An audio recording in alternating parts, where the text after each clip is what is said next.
February of 1949, members of the Karen ethnic minority launched an armed insurrection against Myanmar's central government. Over 60 years later, the conflict continues, with more than a dozen ethnic rebel groups waging war against the army in their fight for autonomy. As the conflict escalates, civilians are trapped in the middle of some of the worst fighting in decades. I'm Fauzia Ibrahim. On this edition of 101 East, we travel to Myanmar, home to the world's longest-running civil war.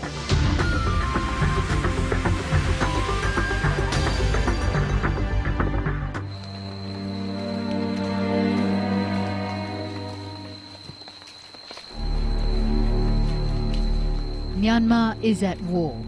Some 60,000 armed men and women from 12 different ethnic rebel groups are fighting for autonomy against government troops. Caught in the middle are Myanmar's civilians. An estimated 150,000 people have fled Myanmar to seek safety in refugee camps in Thailand. Some have spent a lifetime behind barbed wires, waiting for a day they can safely return home.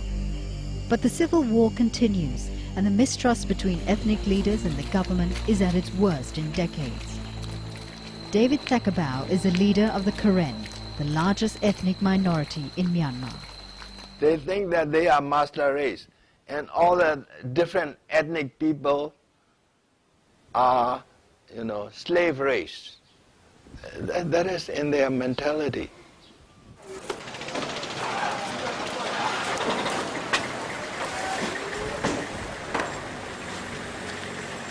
David Matheson is a Myanmar expert from Human Rights Watch and has lived on the Thai-Myanmar border for almost 10 years. We're in the town of Mae Sot on the Thailand-Burma border, and that's the opposite town on the Burma side. That's the town of Mewari, and you're seeing the end of the day's trade between the two countries, all these boats sending goods back and forth.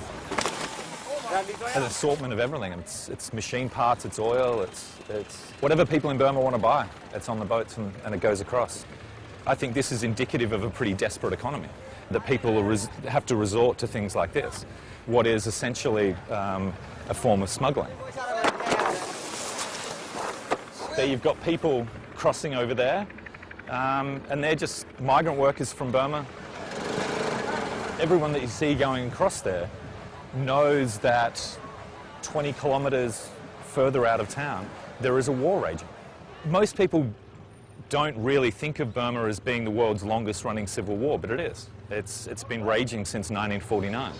In the early days it was all about the desire for independence, but now I think most of the reason that the insurgencies continue to go on further inside Burma is because of human rights violations. That's really where you get the armed resistance and the civilian support for the armed resistance, because of the behaviour of the Burmese military.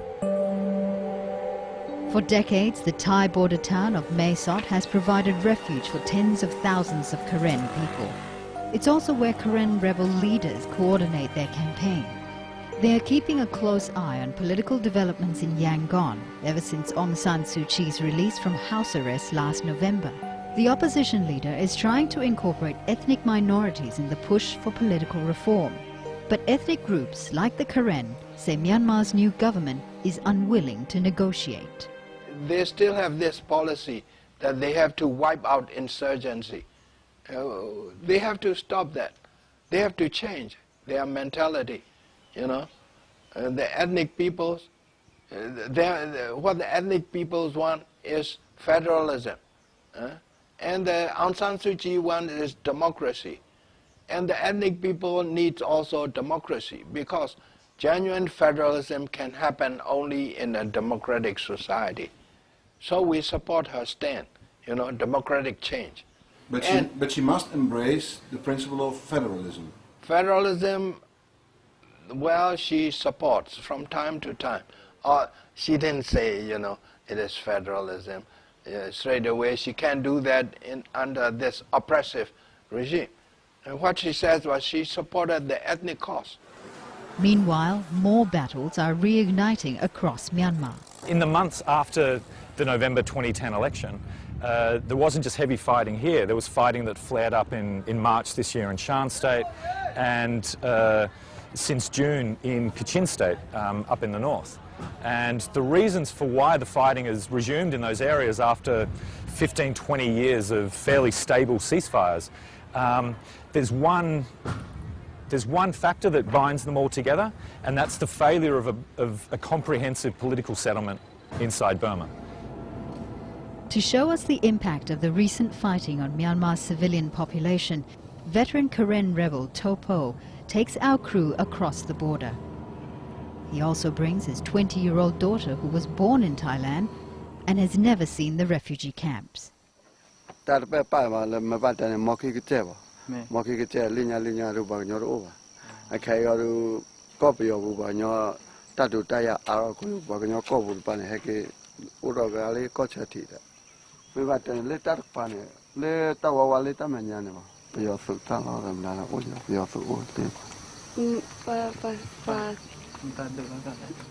TKVM, KLLAM, Burmese SPTC.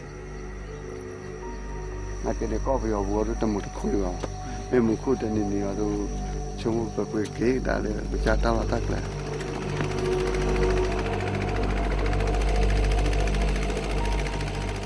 To reach the refugee camp just inside Myanmar and to avoid Thai border guards, it's necessary to travel on a small mountain road.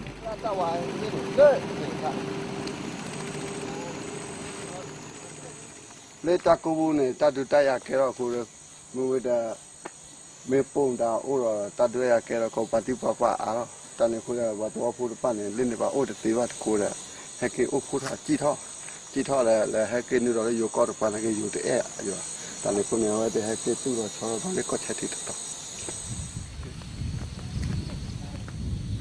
This camp was established 7 months ago. Over 400 Karen people live here, surviving on food and health care from the Karen National Liberation Army, the KNLA, and from foreign donors.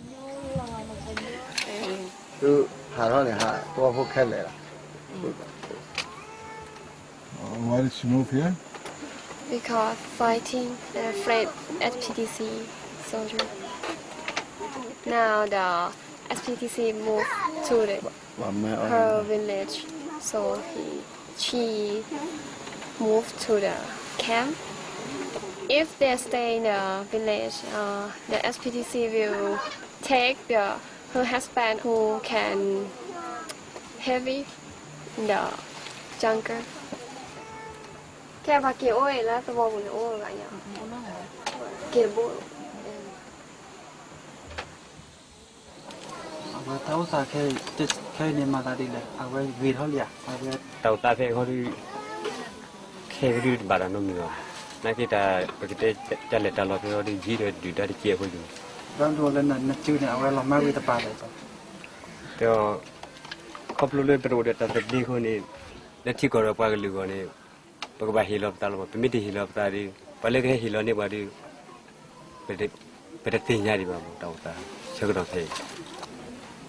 Đó bộ về mà to đi lên nhà đó lên bậc cô này mình đi tập cọ ra xí đó ở đó đi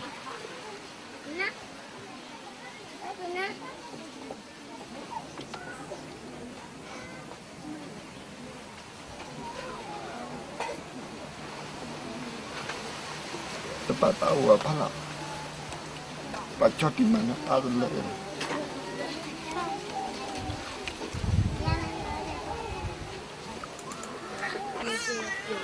Papa do me tea put it at the more.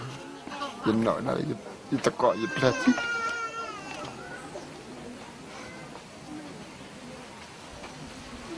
Naki is my to let the well.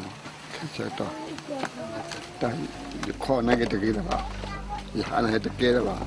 Then you're going to pay my daughter, you don't match any part of the world.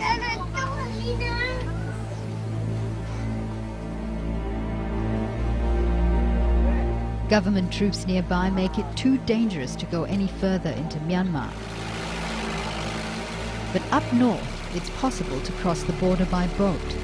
This part of Karen State is controlled by the 5th Brigade of the KNLA. It doesn't take long before the crew encounter a group of 50 rebel soldiers on patrol. Some of these rebels have fought for more than 20 years in the jungle. Apollo Q, you never have a Let me put out a chavio. Annie, the Bagulina Baquachim wa Bagulay to Qua. But you do see to see or the nonny do chow. Only you cannot hide it to Piva. You may look we will okay your Baba.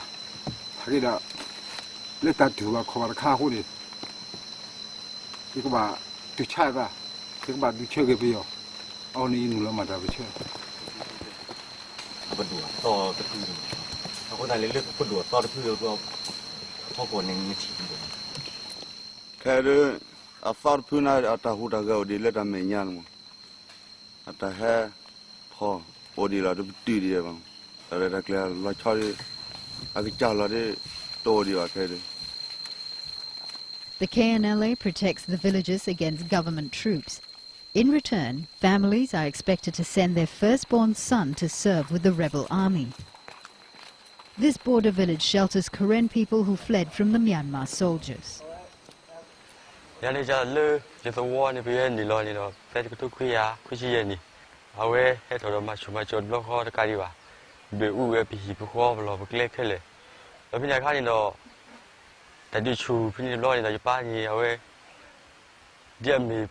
Cái số sao vậy các bạn có bảo vệ ra, đó mình đây là phim nó phim này khai nào vậy, để đi đa, ở đây để cái để đi ra chùa cái nào vậy, tí tí là, đó phim đó này vậy, bù đập mồ, đó bù thì để phá được bù sụt thì nhau bao lâu, bù xí lo xí cái này, ở số suy nghĩ là đó, bù số đó đi đa hết được udom hao vậy, phim đó này đó, bù lấy số cái này, cái gì vậy, lưu này gì này, đi đa bây giờ này đó vậy.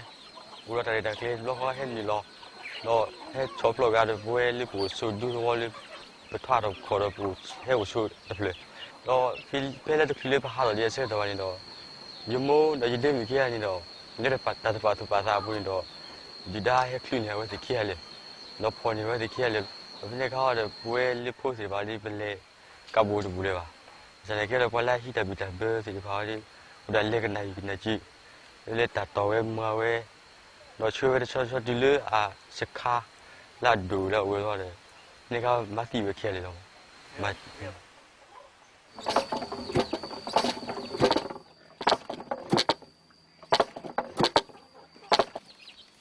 tất cả họ sẽ được tết bây giờ đã phải này cả là khi thua xe này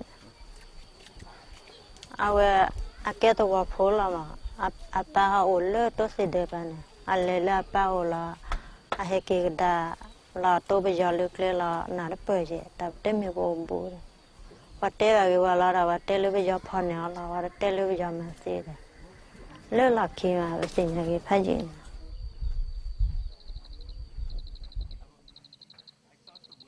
Most Karen refugees fleeing the conflict end up in one of 9 camps close to the Thai-Myanmar border.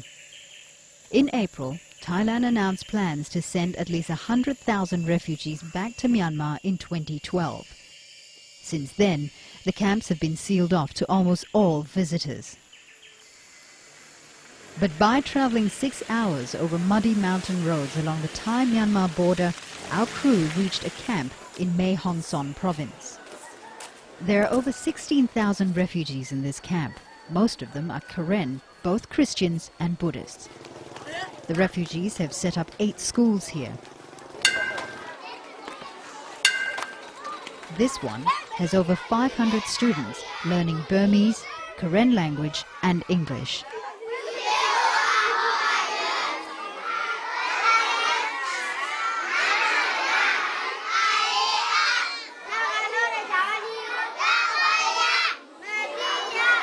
The headmaster, a Burmese political refugee from Yangon, shows us around. In our school, this is the high school level. This is a 9th standard. After that, over there is a 10th standard. Please come on and you can the.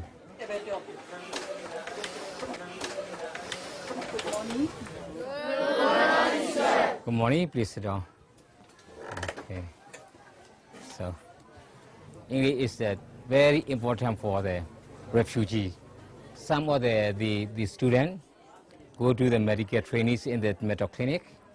Some they want to continue their study Some are they go to the village. Some are they are go to the KNU. You know, say the soldier, and some are the administrative. They will become active in the KNU, but they also will become active as a rebel fighter. Yeah. There's no problem for you. Yes, because this is our belief. Because now we fight to the military regime. Also, they are our ethnic nationality or they fight to the military regimes. So, the same, they are the aim. And the second thing, they want a democracy also. They fighting for the democracy. But now we hold up the arms struggle for defense, for protect our people, who protect our nationality, who protect our futures there.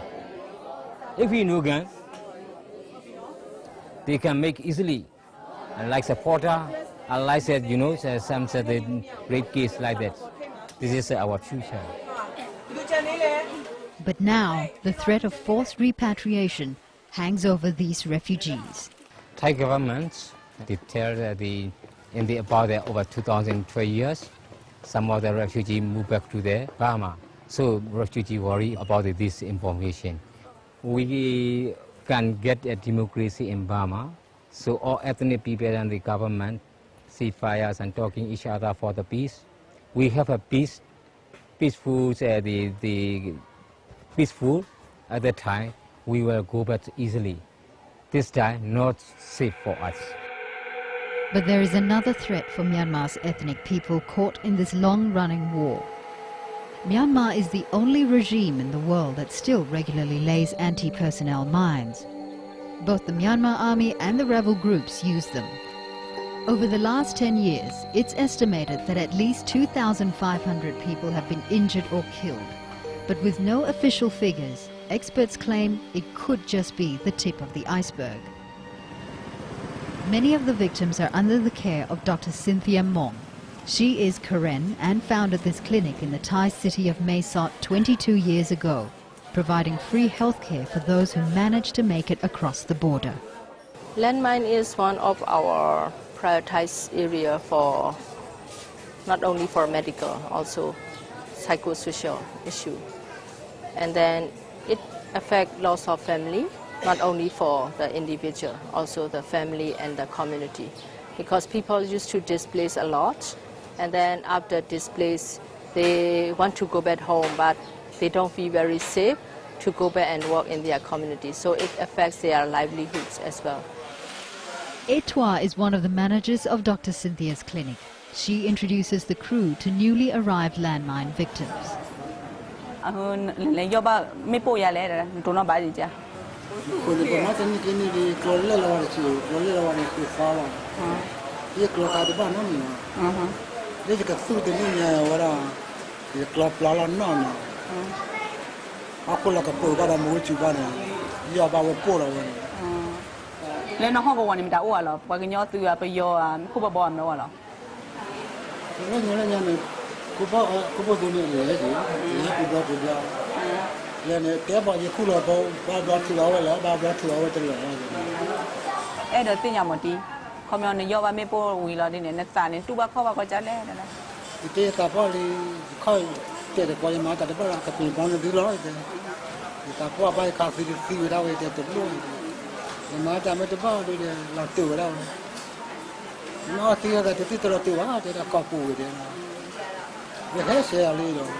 I think many people from Burma have problem matter, like family or property or with a soldier, torture or injury, something like that. That's why many patients arrive in outpatient department to receive the general treatment.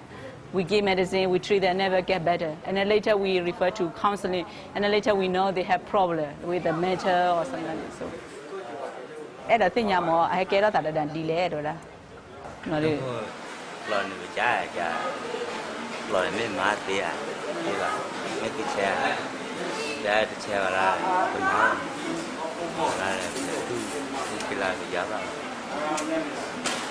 So he asked a KNLA.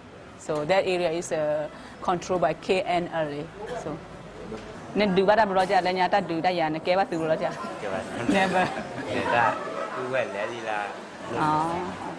Kami ni hek kuat train wa mo. Kami awe me bla me kini ni tu ba ta jale. Di ba dia bau ni ba dia ba ma ni tan ta ku ta me orang ni me ku ni na. Udah ke dia ma awal lagi ke sebab pula jadi tak boleh. Kami tamu tak kami doan ni ke padi pagamal le pele ke lule. Kami le peyo berdoa le pele ke lule ni ada tayar le. Dah berkepati bagaimana berket ada kita bawa bagaimana uang pola berkepati bagaimana buat kita tak bagaimana uang pola bagaimana uang pola tahu gaji.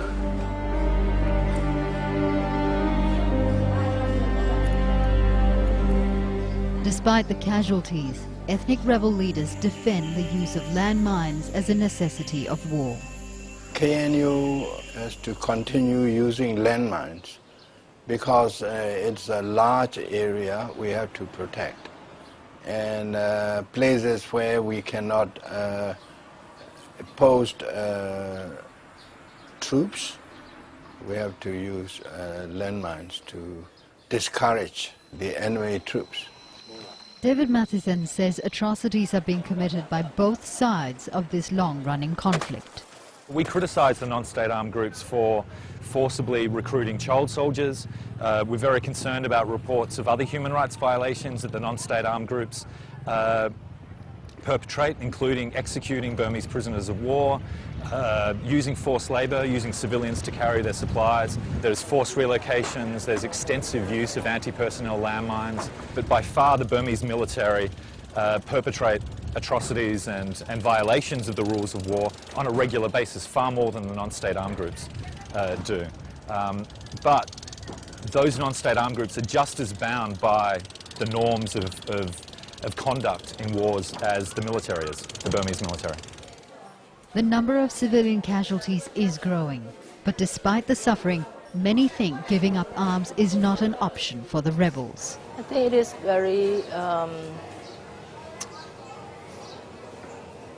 dilemma for the current community because they feel that until there is no agreement, like true agreement, like ceasefire and then start dialogue.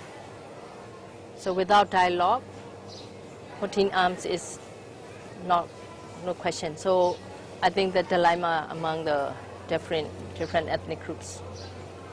So have to start dialogue.